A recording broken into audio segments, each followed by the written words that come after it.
imperfections and a lot of things. Because first we were making the keychains, so they were falling apart, their letters are falling apart. We decided to make keychains like with a letter and names on it and join it together. But after we realized first time we made it, there were little gaps. So after the 3D printing, they were falling apart. So after that, we learned geometry and a lot of things like that, designing and perfection. So after that, when we made it, it was perfect. It was not breaking. It was not falling apart. So after that, we made a wrench and a 3D printing car, which you can see it's printing over here.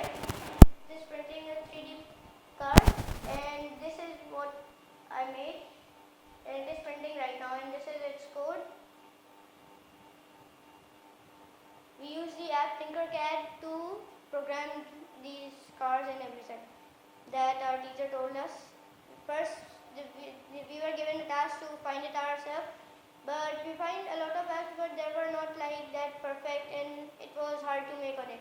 So after that, he told us another app. It was easy after learning it, and it's really fun to make it. This is an tire which I made, and I added a cylinder and made patches from boxes. Like I added thin layers of boxes. Then I made a hole for the axle, and I will now put this four wheels on my car, and this will get printed from the 3D printer. 3D printing has taught me that creativity is really good. Like we can do anything, we can design anything, and it could be printed easily.